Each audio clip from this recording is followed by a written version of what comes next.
Hello दोस्तों, good morning, नमस्कार। आप सभी का स्वागत है आप सभी के अपने यूट्यूब चैनल परीक्षा की शिक्षा में।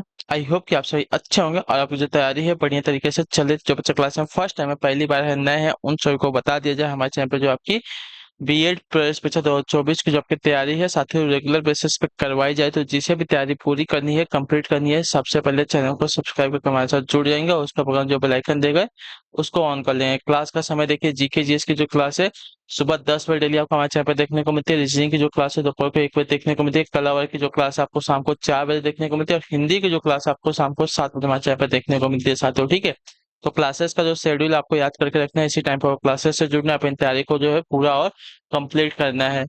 क्लियर है? बाकी अगर आपका कोई डाउट है, कोई क्वेश्चन है, कोई कोई है, तो आप हमें आके इंस्टाग्राम पर पूछ सकते हैं। परीक्षा के शिक्षा का इंस्टाग्राम का पेज का लिंक नीचे डिस्क्रिप्शन में मिल जाएगा। उसी के नीचे हमारे टेलीग्राम चैनल का भी आपको लिंक मिल जाएगा, परीक्षा के शिक्षा नाम का। यहाँ पे क्या है, डेली बेसिस पे आपको यहाँ पे क्लास का जो अपडेट है होती रहता है। क्लास का पीडीएफ तो आपको दिया ही जाता है और जो आपका एग्जाम का अपडेट होगा वो भी आपको यहाँ पे बताया जाता है। आप तो यहाँ से जाके जुड़ जाइए और अपनी तैयारी को जो है कंप्लीट कीजिए। ठीक है, आज हो चुका है 3 जून। ठीक है, और जो है आपको 9 जून को एग्जाम है, तो आपको 6 दिन का टाइम है। तो 6 दिन में आप जितनी हो सके उतनी तैयारी अच्छे से कीजिए। ठीक है, तो चलें क्लास स्टार्ट करेंगे। स्टार्ट करने से पहले क्लास को जिसने लाइक नहीं किया लाइक कर देंगे, क्लास को अपने दोस्तों को शेयर कर देंगे और जिसने अभी तक चैनल को सब्सक्राइब नहीं किया चैनल को सब्सक्राइब कर लेंगे। ठीक है, चलिए क्वेश्चन नंबर 1 आपके सामने है, बताएं कि कोशिश करेंगे राइट आंसर का जगह। देखिए, जो ये मॉक टेस्ट सब यहाँ पे आपको करवाया जा रहा है, तो सभी लोग जो है तैयारी को अच्छे से करेंगे। प्रैक्टिस सेट, मॉक सेट सब आपका एक साथ करवाया जाएगा यहाँ पे। ठीक है, तो भारत के संविधान के मूल दस्तावेज को किसके द्वारा हाथों से लिखा गया, तो बताइए। बहुत इंपॉर्टेंट क्वेश्चन है। भारत के संविधान के मूल दस्तावेज को किसके द्वारा हाथों से लिखा गया था, तो आपका राइट आंसर हो जाएगा ऑप्शन नंबर सी, प्रेम बिहारी नारायण राय जाता द्वारा। जो आपका दिया गया यहाँ पे सी वाला विकल्प आपका राइट आंसर होगा पहले पे। ठीक है, क्लियर हो इसके बारे में। चलिए अगले क्वेश्चन बढ़े, एक बार देखें। दूसरा नंबर, विटामिन B7 का रासायनिक नाम क्या होता है, बताइए। विटामिन B7 का रासायनिक नाम क्या होता है, तो विटामिन B7 का रासायनिक आपका यहाँ पे दिया गया है जो बायोटीन, बी वाला विकल्प आपका सही उत्तर होगा। ठीक है, क्लियर हो गया इसके बारे में। और यह जो है जल में घुलनशील होता है, इतने बात रखी गई है। ठीक है, विटामिन B7 का रासायनिक नाम आपका बायोटीन होता है जो कि जल में घुलनशील होता है। ठीक है, और यह मुख्य रूप से ये जो है यकृत, मांस, अंडा तथा दूध में पाया जाता है। ठीक है, अगले क्वेश्चन बढ़े आपका देखें। तीसरा नंबर क्या देगा, हॉकी दिग्गज मेजर ध्यानचंद का जो जन्म है कहाँ हुआ था, बताइए। हॉकी के जो दिग्गज थे मेजर ध्यानचंद का जो जन्म है कहाँ पर हुआ था, कानपुर में, लखनऊ में, मेरठ में, इलाहाबाद में। तो मेजर ध्यानचंद का जन्म जो है आपका इलाहाबाद में हुआ था। ठीक है, इन्हें जो है हॉकी का जादूगर कहा जाता था, याद रखिएगा। ठीक है, क्लियर हो गया इसके बारे में। और इनके जन्मदिन के उपलक्ष्य में 29 अगस्त को जो है राष्ट्रीय खेल दिवस के रूप में हर साल मनाया जाता है। ठीक है, 29 अगस्त जो है राष्ट्रीय खेल दिवस के रूप में मनाया जाता है, जो कि इनका क्या है, जन्मदिन है। ठीक है, याद रखिएगा। अगले क्वेश्चन बढ़े आपका देखिए, चौथा नंबर प्रश्न है। कहते हैं कि मुंशी प्रेमचंद का जो जन्म है कहाँ हुआ था, कानपुर में, आरामपुर में, गाजियाबाद में या वाराणसी में। मुंशी प्रेमचंद का जो जन्म है कहाँ पर हुआ था, तो मुंशी प्रेमचंद की बात करेंगे तो इनका जन्म जो आपका वाराणसी में हुआ था, जो आपका दिया गया यहाँ पे डी वाला विकल्प आपका राइट आंसर होगा। ठीक है, क्लियर हो गया इसके बारे में। मुंशी प्रेमचंद का जो जन्म है वाराणसी के लहमी नामक गांव में हुआ था। ठीक है, और इनका जो मूल नाम था धनपत राय था। ठीक, ये बात भी याद रखिएगा। चलिए अगले क्वेश्चन बढ़े आपका देखें। पांचवा नंबर बताएं कि कोशिश करेंगे पांचवे पे आपका सही उत्तर। निम्नलिखित में से कौन सा जो है उत्तर प्रदेश का सबसे पुराना विश्वविद्यालय, बताइए। उत्तर प्रदेश का सबसे पुराना विश्वविद्यालय कौन सा है, तो उत्तर प्रदेश के सबसे पुराने विश्वविद्यालय की अगर बात करेंगे साथियों, तो आपका राइट आंसर यहाँ पे हो जाएगा साथियों,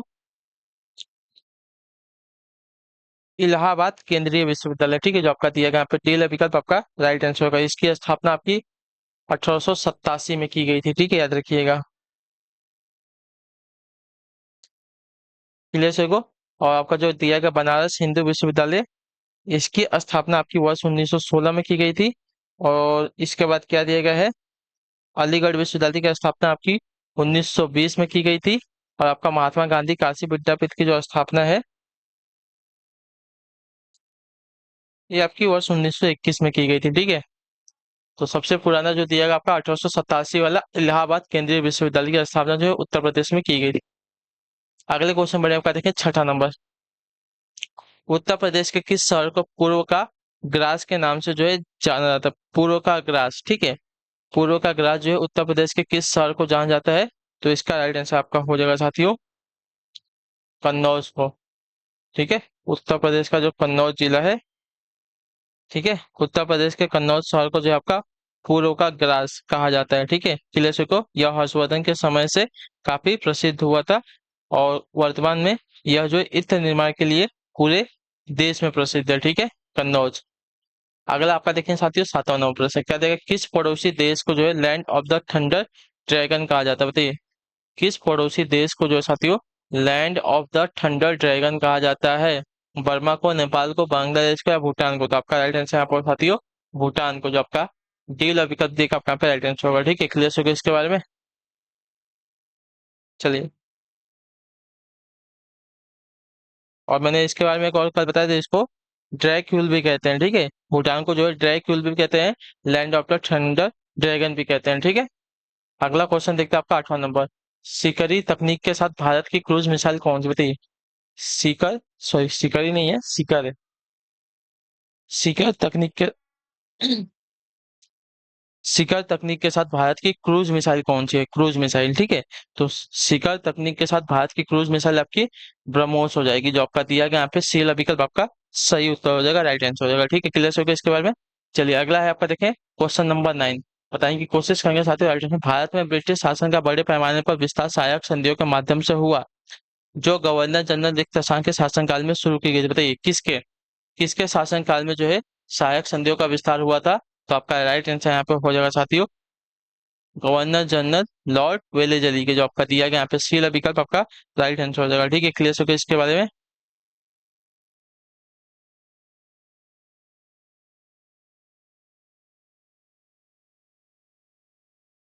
और हैदराबाद जो है सहायक संधि स्वीकार करने वाला आपका प्रथम राज्य था, ये बात भी याद रखिएगा, ठीक। चलिए अगले क्वेश्चन में आपका देखें 10वां नंबर। बताएं की कोशिश करेंगे सही का हो जाएगा।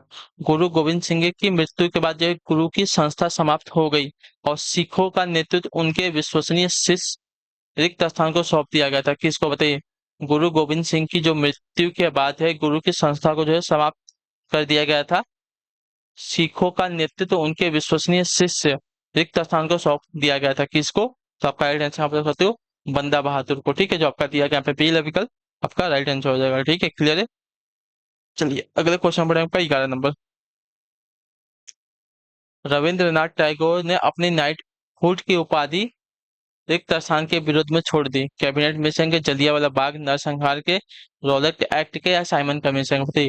रविन्द्रनाथ टैगोर ने अपनी नाइटहुड की जो उपाधि है किसके विरोध में छोड़ दी थी? तो आपका राइट आंसर यहाँ पे हो जाएगा साथियों जलियांवाला बाग नरसंहार के विरोध में, जो आपका दिया गया यहाँ पे बी वाला विकल्प आपका राइट आंसर होगा, ठीक है। क्लियर होगा इसके बारे में? पंजाब में जो आपका 13 अप्रैल 1919 को हुए जलियांवाला बाग हत्याकांड के विरोध में रविन्द्रनाथ टैगोर ने अपनी नाइटहुड की उपाधि को जो छोड़ दिया था, ठीक है।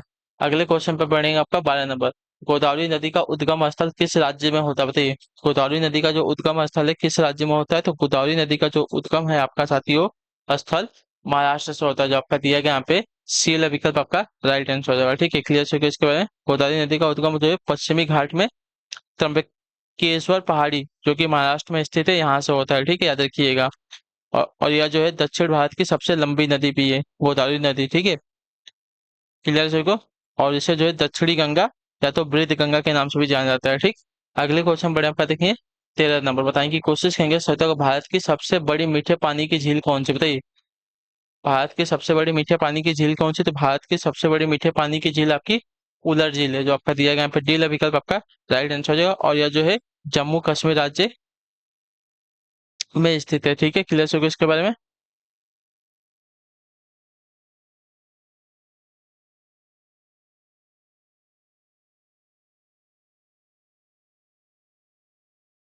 चलिए अगले क्वेश्चन में हम देखेंगे 14 नंबर। भारतीय संविधान में कानून बनाने की निर्धारित प्रक्रिया काफी हद तक किसके संविधान के द्वारा प्रभावित है? दक्षिण अफ्रीका के, जर्मनी के, जापान के, संयुक्त राज्य अमेरिका के? बताइए।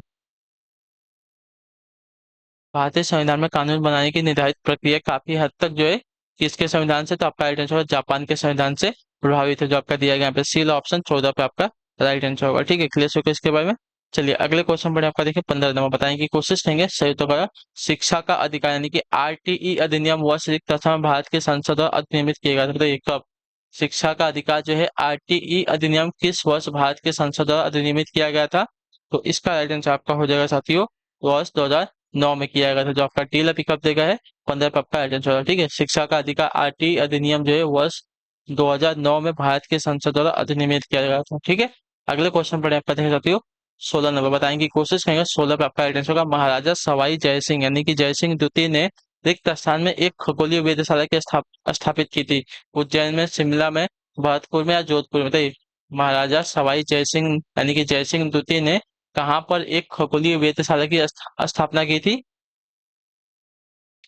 तो आपका हो जाएगा यहाँ पे साथियों उज्जैन में, जो आपका ये विकल्प देगा है 16 पे आपका राइट आंसर। ठीक है, महाराजा सवाई जय सिंह। ठीक है, महाराजा सवाई जय सिंह ने जो है कहाँ पर? तो उज्जैन में एक खगोलीय वेधशाला की स्थापना की थी। ठीक है, क्लियर हो गया इसके बारे में। चलिए अगले क्वेश्चन पढ़ेंगे आपका देखेंगे 17 नंबर बताने की कोशिश करेंगे। 17 पर आपका सही उत्तर साथियों पूछा कि आपका निम्नलिखित भारतीय राज्यों में से किसमें से कर्क रेखा नहीं गुजरती है? ठीक है, निम्नलिखित भारतीय राज्यों में से किसमें से जो आपकी कर्क रेखा नहीं गुजरती है? तो देखिए बहुत ही इंपॉर्टेंट क्वेश्चन है ये। कर्क रेखा जो है भारत के 8 राज्यों से होकर गुजरती है। गुजरात से, राजस्थान से, मध्य प्रदेश से, छत्तीसगढ़ से, झारखंड से, पश्चिम बंगाल, त्रिपुरा एवं मिजोरम से होकर गुजरती है। ठीक है, तो जो आपका दिया गया है यहाँ पे उत्तर प्रदेश से होकर नहीं गुजरती है। ठीक है, याद रखिएगा। क्लियर। अगले क्वेश्चन बढ़े आपका देखिए 18 नंबर बताने की कोशिश करेंगे। संयुक्त का भारत की संविधान सभा की संघ शक्ति समिति के अध्यक्ष कौन थे? बताइए भारत की संविधान सभा की संघ शक्ति समिति के अध्यक्ष कौन थे? तो देखिए इसके अध्यक्ष आपके जवाहरलाल नेहरू थे, जो आपका दिया गया यहाँ पे डी विकल्प आपका राइट आंसर होगा। ठीक है, की भारत की संविधान सभा की संघ शक्ति समिति के अध्यक्ष आपके यहाँ पे जवाहरलाल नेहरू थे। ठीक है, क्लियर यहाँ तक सभी का। चलिए अगले क्वेश्चन बढ़े आपका देखेंगे साथियों 19 नंबर बताने की कोशिश करेंगे। आपका राइट आंसर होगा प्राचीन गणित पुस्तक गणित सार संग्रह किसके द्वारा लिखी गई थी? बताइए प्राचीन गणित पुस्तक आपकी गणित सार संग्रह जो है किसके द्वारा लिखी गई थी? भास्कराचार्य के द्वारा, महावीराचार्य के द्वारा, आर्यभट्ट के द्वारा या ब्रह्मगुप्त के द्वारा? बताइए। तो देखिए प्राचीन गणित पुस्तक जो आपकी गणित सार संग्रह आपके महावीराचार्य के द्वारा लिखी गई थी, जो आपका दिया गया यहाँ पे बी विकल्प आपका राइट आंसर होगा साथियों। ठीक है, क्लियर है को। प्राचीन पुस्तक आपके गणित सार संग्रह जो है महावीराचार्य के द्वारा लिखी गई है। अगले क्वेश्चन पर आपका देखें साथियों 20 नंबर है। क्या दिया गया है? हिमालय का तीसरा सबसे बड़ा शिखर कौन सा? बताइए हिमालय का तीसरा सबसे बड़ा शिखर कौन सा है? तो हिमालय का तीसरा सबसे बड़ा शिखर अगर देखने जाएंगे यहाँ पे तो माउंट कंचनजंगा है। ठीक है, जो आपका दिया गया यहाँ पे डी विकल्प आपका राइट आंसर हो जाएगा। ठीक है, क्लियर हो गया इसके बारे में। क्लियर है यहाँ तक? पहला तो सभी को पता है माउंट एवरेस्ट है, और दूसरा कौन सा है? तो गॉडविन ऑस्टिन यानी कि K2। ठीक है, क्लियर सभी को। और तीसरा आपका माउंट कंचनजंगा है। अगला आपका देखेंगे साथियों 21 नंबर। क्या देगा है? उत्तर प्रदेश का राजकीय पुष्प कौन सा है?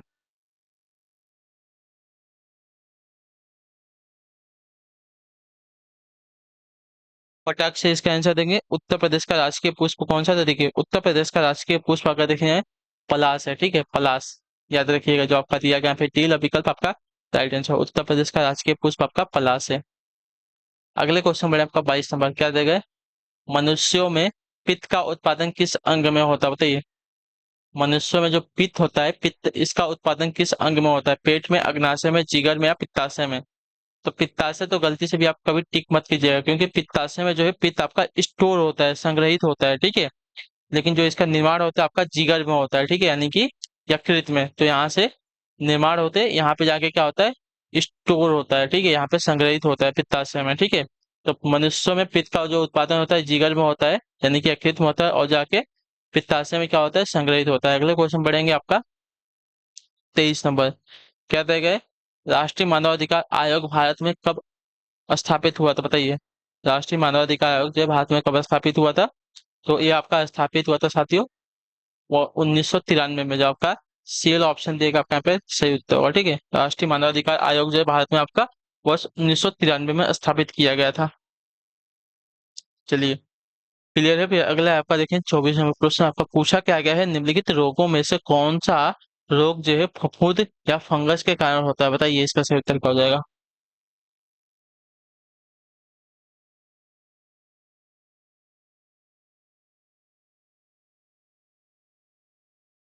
तो इसका राइट आंसर आपका हो जाएगा साथियों दांत, जो आपका दिया गया यहाँ पे डी वाला विकल्प आपका राइट आंसर होगा। ठीक है, दांत जो आपका रोग होता है फफूंद या फंगस के कारण होता है, जो आपका दिया गया यहाँ पे डी वाला विकल्प 24 पे आपका राइट आंसर होगा। अगले क्वेश्चन बढ़े आपका 25, हम बताएंगे कोशिश रहेंगे राइट आंसर का हो जाएगा। निम्नलिखित विनिमय दर देशी मुद्रा के रूप में विदेशी मुद्रा की एक इकाई की कीमत है, क्या बताइए। कौन सी विनिमय दर जो है देशी मुद्रा के रूप में विदेशी मुद्रा की एक इकाई की कीमत है, कृत्रिम, सांकेतिक, निश्चित या वास्तविक। तो इसका राइट आंसर आपका हो जाएगा साथियों सांकेतिक, जो आपका दिया गया यहाँ पे बी वाला ऑप्शन आपका यहाँ पे राइट आंसर। ठीक है, सांकेतिक विनिमय दर जो है देशी मुद्रा के रूप में विदेशी मुद्रा की एक इकाई की कीमत है। ठीक है, क्लियर है। अगले क्वेश्चन बढ़े आपका देखिए 26 नंबर। एक आगत का रिक्त स्थान प्रति इकाई आगत में परिवर्तन के कारण जो निर्गत में परिवर्तन होता है, ठीक है, जब सभी अन्य आगत स्थिर रखे गए हों, कहा जाता है, क्या बताइए। एक आगत का रिक्त स्थान प्रति इकाई आगत में परिवर्तन का जो निर्गत में परिवर्तन होता है जब सभी अन्य आगत स्थिर रखे गए हों, यह क्या कहा जाता है इसको। तो इसका राइट आंसर आपका हो जाएगा, इसको जो है सीमांत उत्पाद कहा जाता है, जो आपका दिया गया यहाँ पे ये वाला विकल्प आपका 26 पे सही उत्तर होगा साथियों। ठीक है, क्लियर हो गया इसके बारे में। एक आगत का जो है सीमांत उत्पाद प्रति इकाई आगत में परिवर्तन के कारण जो निर्गत में परिवर्तन होता है जब सभी अन्य आगत स्थिर रखे गए हों, जो आपका दिया गया यहाँ पे ये वाला विकल्प आपका यहाँ पे राइट आंसर हो जाएगा। ठीक है, सीमांत उत्पाद। अगले क्वेश्चन पर बढ़े आपका देखें 27 नंबर बताने की कोशिश करेंगे। राइट, व्यापार संघ भारत के संविधान की 7वीं अनुसूची में दी गई कौन सी सूची में सूचीबद्ध है, केंद्रीय, राज्य, विश्व या समवर्ती। तो देखिए व्यापार संघ जो है किस सूची के अंतर्गत आता है। तो देखिए व्यापार संघ की अगर बात की तो व्यापार संघ जो आपका आता है सबसे समवर्ती सूची के अंतर्गत, जो आपका दिया गया यहाँ पे डी वाला विकल्प आपका एडिट है। इस पे केंद्र और राज्य दोनों सरकारें जो है कानून बनाने का अधिकार रखती हैं। ठीक है, व्यापार संघ के बारे में क्लियर से होगा इसके बारे में। तो व्यापार संघ जो है भारत के संविधान की 7वीं अनुसूची में दी गई समवर्ती सूची में सूचीबद्ध है। ठीक, अगले क्वेश्चन पर बढ़े आपका देखेंगे 28 नंबर, उत्तर देने की कोशिश करेंगे। राइट आंसर का वर्ष 1930 में रिक्त स्थान की गिरफ्तारी के कारण पेशावर की सड़कों पर उग्र प्रदर्शन हुआ था, बताइए किसके। खान अब्दुल गफ्फार खान के, अब्दुल कलाम आजाद के, क्या दिया गया। वर्ष 1930 में किसकी गिरफ्तारी के कारण जो है पेशावर की सड़कों पर उग्र प्रदर्शन हुआ था, खान अब्दुल गफ्फार खान के, अबुल कलाम आजाद के, जाकिर हुसैन के या मुजफ्फर अहमद के। तो आपका सही उत्तर हो जाएगा खान अब्दुल गफ्फार खान के। ठीक है, जो आपका दिया गया ये वाला विकल्प आपका राइट है। वर्ष 1930 में जो है खान अब्दुल गफ्फार खान की गिरफ्तारी के कारण जो आपका पेशावर की सड़कों पर क्या हुए थे उग्र प्रदर्शन हुआ था। ठीक है, तो जो आपका ये वाला विकल्प दिया गया 28 का आपका राइट आंसर होगा। ठीक, चलिए अगले क्वेश्चन पर बढ़ेंगे आपका 29 नंबर, 29 नंबर है। पूछा क्या क्या बताने की कोशिश करेंगे। राइट आंसर का हो जाएगा रिक्त स्थान जो है ईरान, इराक और वर्तमान तुर्की के शासक तैमूर के प्रवर्तित थे, बताइए राजपूत थे, खिलजी के, मुगल के या तुगलक के।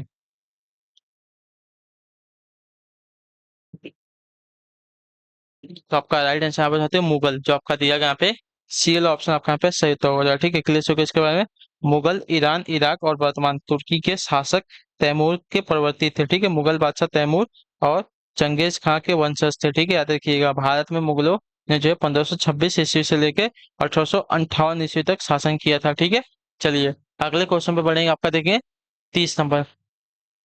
क्या बोला जाएगा, किसके बाद हिमालय जो है दक्षिण की ओर एक आपका तीखा मोड़ बनाते हुए भारत की पूर्वी सीमा के साथ फैल जाता है, बताइए इसका आंसर किसके साथ। ठीक है, किसके बाद, क्या बोला जाए किसके बाद,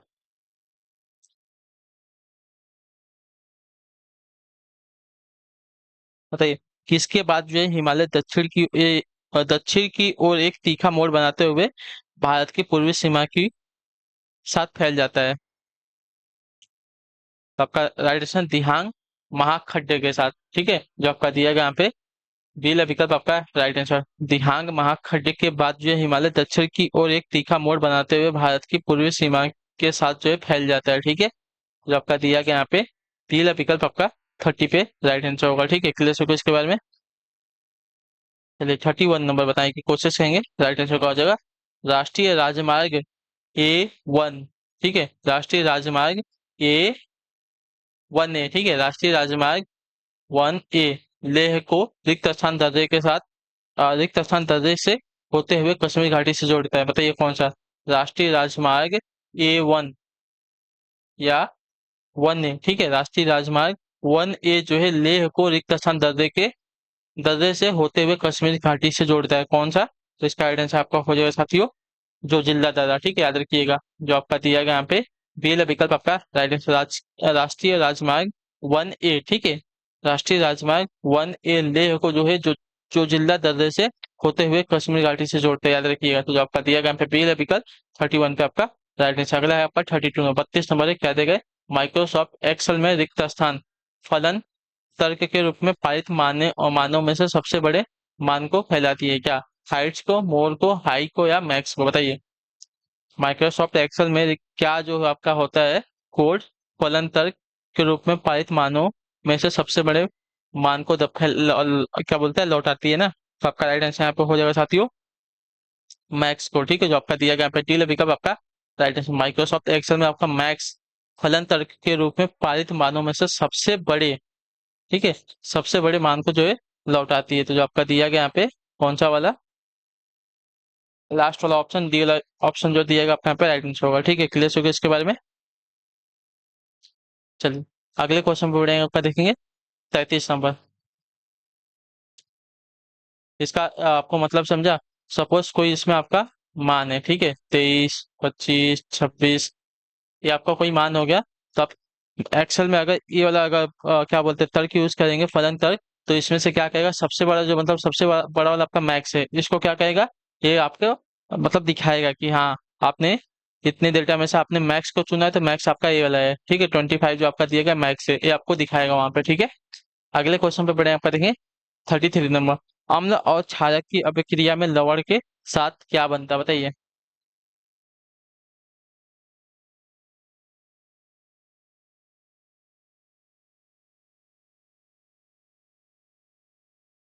तो देखिए अम्ल और क्षारक की अभिक्रिया में लवण के साथ आपका क्या बनता है? आपका राइट आंसर यहाँ पे हो जाएगा साथियों पानी बनता है। जो आपका डी वाला विकल्प देगा आपका राइट आंसर होगा। ठीक है, अम्ल और क्षारक की अभिक्रिया में जो है लवण के साथ आपका पानी बनता है। अगले क्वेश्चन बढ़े आपका 34 नंबर। गलने की प्रक्रिया को रिक्त स्थान भी कहा जाता है, क्या है बताइए? संगलन, यसद, लेपन बिंदु, क्रिस्टलीकरण या वाष्पीकरण? बताइए। गलने की प्रक्रिया को और क्या भी कहा जाता है? तो देखिए गलने की प्रक्रिया को और आपका कहा जाता है संगलन। जो आपका ए वाला विकल्प देगा आपका यहाँ पे राइट आंसर होगा। ठीक है, गलने की प्रक्रिया को और भी आपका संगलन कहा जाता है। जो आपका ए वाला ऑप्शन दिया गया है 34 पे आपका राइट आंसर। अगला है आपका देखिए 35 नंबर। बताएंगे कोशिश करेंगे साथियों राइट आंसर का। निम्नलिखित में से कौन सा जो है प्रमुख अजैव कारक नहीं है? बताइए। निम्नलिखित में से कौन सा आपका जो देगा प्रमुख अजैव कारक नहीं है? तो प्रमुख अजैव कारक आपका देखने जाएंगे तो वायु वायु वायु जो आपका प्रमुख अजैव कारक नहीं रहता। तापमान, जल, प्रकाश से आपके प्रमुख अजैव कारक है, लेकिन वायु जो है इसमें शामिल नहीं होगा। ठीक है, क्लियर से इसका में अजैव कारक में। ठीक है, चलिए अगले क्वेश्चन पे बढ़े, आप आते हैं 36 नंबर। क्या देगा बताएं की कोशिश करेंगे। राइट आंसर पोटेशियम की खोज किसने की? बताइए। पोटेशियम की जो खोज है किसने की थी? तो पोटेशियम की जो खोज आपका हम्फ्री डेवी ने की थी। जो आपका ए विकल्प देगा आपका 36वां राइट आंसर। ठीक है, पोटेशियम की खोज आपकी सर हम्फ्री डेवी ने की थी। ठीक, क्लियर, बहुत इंपॉर्टेंट क्वेश्चन है। पोटेशियम की खोज आपकी सर हम्फ्री डेविड ने की है। ठीक, चलिए अगले आपका देखें 37 नंबर। भारत के किस राज्य में गोवर्धन योजना प्रारंभ की गई है? बताइए। भारत के किस राज्य में गोवर्धन योजना जो है प्रारंभ की गई? तो आपका राइट आंसर यहाँ पे होना चाहिए जो आपका दिया गया है ऑप्शन नंबर सी हरियाणा में। ठीक है, जो आपका सी विकल्प देगा आपका राइट आंसर। ठीक है, भारत के हरियाणा राज्य में आपकी गोवर्धन योजना जो है प्रारंभ की गई है। ठीक, क्लियर हो गया इसके बारे में। यहाँ तक सभी का क्लियर है? चलिए अगले क्वेश्चन पे बढ़े, आपका देखें 38 नंबर। हुमायूं का जो मकबरा है कहाँ पर स्थित है? हैदराबाद में, नई दिल्ली में, मुंबई में या कोलकाता में? बताइए। हुमायूं का जो मकबरा है कहाँ पर स्थित है? देखिए हुमायूं का जो मकबरा है आपका स्थित है साथियों नई दिल्ली में। जो आपका दिया गया यहाँ पे बी विकल्प आपका राइट आंसर होगा। ठीक है, क्लियर होगा इसके बारे में। चलिए अगले क्वेश्चन पर आपका देखें 39 नंबर। बताएं की कोशिश करेंगे राइट आंसर का हो जाए, किस राज्य ने हाल ही में विवाह हेतु आर्थिक सहायता प्रदान करने के लिए रूपश्री योजना प्रारंभ की? बताइए। किस राज्य ने हाल ही में विवाह हेतु, ठीक है, विवाह हेतु आर्थिक सहायता प्रदान करने के लिए रूप श्री योजना प्रारंभ की है। तो आपका राइट आंसर यहाँ पे हो जाएगा साथियों पश्चिम बंगाल राज्य ने, जो आपका दिया गया यहाँ पे सी विकल्प आपका राइट आंसर। ठीक है, पश्चिम बंगाल राज्य ने हाल ही में विवाह हेतु आर्थिक योजना मतलब आर्थिक सहायता प्रदान करने के लिए आपकी रूप श्री योजना को प्रारंभ किया है। इतना याद रखिए, जो आपका दिया गया यहाँ पे सी विकल्प आपका राइट आंसर होगा। ठीक है, क्लियर होगा इसके बारे में। चलिए अगले क्वेश्चन बढ़ेंगे, आपका 40 नंबर बताएंगे, कोशिश करेंगे आपका right answer. Shri Ram express के भारत खंड के लिए यात्रा की अवधि कितने दिनों की बताइए। श्री राम एक्सप्रेस के भारत खंड के लिए यात्रा की अवधि कितने दिनों की है।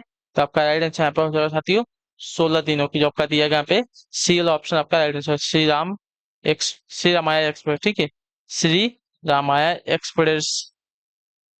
ठीक है, श्री श्री श्री रामायण एक्सप्रेस के भारत खंड के लिए यात्रा की जो अवधि है 16 दिनों की है। ठीक है, ठीक है। अगले क्वेश्चन में आपका 41 नंबर।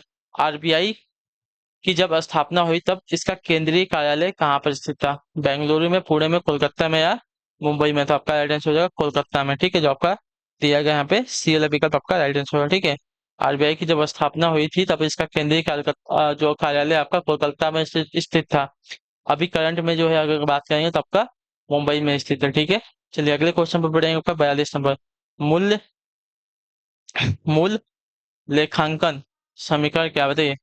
मूल लेखांकन समीकरण क्या है। तो देखिए मूल लेखांकन समीकरण की अगर बात की जाएगी तो मूल लेखांकन समीकरण जो दिया गया यहाँ पे संपत्ति बराबर देयता प्लस इक्विटी। ठीक है, जो आपका दिया गया यहाँ पे डी विकल्प आपका राइट आंसर होगा। मूल लेखांकन समीकरण आपका होता है संपत्ति इक्वल टू देयता प्लस इक्विटी। ठीक है, तो जो आपका डी विकल्प देगा है 42 पे आपका राइट आंसर होगा। ठीक, मूल लेखांकन समीकरण का सूत्र होता है संपत्ति इक्वल टू देयता प्लस इक्विटी। अगले क्वेश्चन पर आपका देखें 43 नंबर क्या देगा। वर्ष 1951 की जनगणना के अनुसार भारत में लिंग अनुपात यानी कि प्रति 1000 पुरुषों के लिए महिलाओं की संख्या क्या थी। तो आपका राइट आंसर यहाँ पे हो जाएगा साथियों 946 946 थी, जो आपका दिया गया यहाँ पे सी वाला विकल्प आपका राइट आंसर। ठीक है, वर्ष 1951 की पूछ रहा है। ठीक है, ये बात भी याद रखेंगे आप लोग। ठीक है, वर्ष 1951 की जनगणना के अनुसार पूछा है। ठीक है, वर्ष 1951 की जनगणना के अनुसार भारत में लिंग अनुपात यानी कि प्रति 1000 पुरुषों के लिए महिलाओं की संख्या आपकी 946 थी, याद रखिएगा। ठीक है, अगले क्वेश्चन पे बढ़े आपका 44 नंबर क्या देगा। श्री सैलम बांध किस नदी पर बनाया गया बताइए। श्री सैलम बांध जो है किस नदी पर बनाया गया है। तो देखिए श्री सैलम बांध की अगर बात की जाएगी तो आपका राइट आंसर यहाँ पर साथियों कृष्णा नदी पर बनाया गया, जो आपका दिया गया यहाँ पे बेल ऑप्शन आपका यहाँ पे राइट आंसर हो जाएगा। ठीक है, क्लियर हो गया इसका श्री सैलम बांध जो आपका कृष्णा नदी पर बनाया गया है। क्लियर है वाला। चलिए अगले क्वेश्चन पर आपका देखें 45 नंबर क्या देंगे। 1 गीगाबाइट में कितना मेगाबाइट्स होते हैं बताइए। 1 गीगाबाइट में कितने मेगाबाइट्स होते हैं बताना है हमको। ठीक है, तो 1 गीगाबाइट यानी कि 1 जीबी में आपके कितने मेगाबाइट्स होते हैं ना।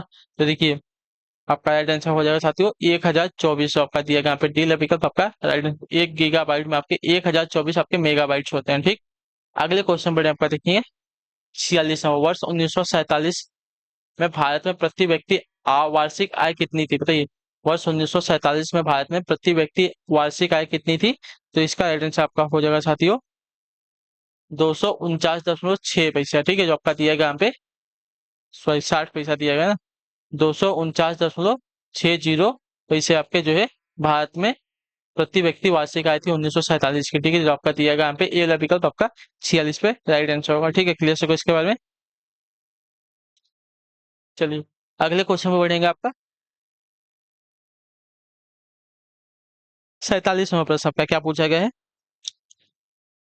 काशी विद्यापीठ वाराणसी की स्थापना किसने की थी बताइए। काशी विद्यापीठ वाराणसी की जो स्थापना किसने की थी। तो काशी विद्यापीठ वाराणसी की स्थापना आपकी की गई थी शिव प्रसाद गुप्त के द्वारा। ठीक है, गुप्ता के द्वारा, जो आपका दिया गया यहाँ पे पीले विकल्प आपका राइट आंसर। ठीक है, काशी विद्यापीठ वाराणसी की स्थापना आपकी शिव प्रसाद गुप्ता के द्वारा की गई है। तो जो आपका बी ऑप्शन देगा 47 पे आपका सही उत्तर होगा। ठीक, अगले क्वेश्चन में आपको देंगे 48 नंबर क्या देगा। वर्ष 1951 की। ठीक है, वर्ष 1951 की जनगणना के अनुसार भारत में साक्षरता दर क्या थी बताइए।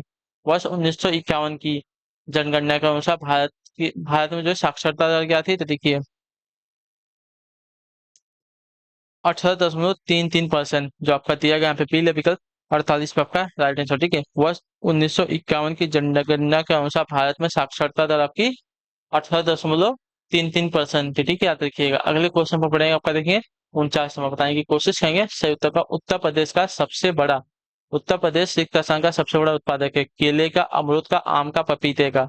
तो आपका राइट आंसर यहाँ पर साथियों आम का, जो आपका सी विकल्प देगा आपका पे राइट आंसर होगा। ठीक है, उत्तर प्रदेश जो है आम का, गेहूं का, गन्ने का सबसे बड़ा उत्पादक राज्य, ये बात भी याद रखिएगा। ठीक है, और आलू का भी। ठीक है, तो उत्तर प्रदेश के बारे में इतना बात याद रखिएगा, आम, आलू, गन्ना और गेहूं का सबसे बड़ा उत्पादक राज्य आपका यहाँ पे उत्तर प्रदेश है आपका। अगले क्वेश्चन में आपका 50 नंबर बताने की कोशिश करेंगे। आखिरी क्वेश्चन है सेक्टर का, भारत का सबसे बड़ा तांबा कच्ची धातु उत्पादक राज्य को बताइए।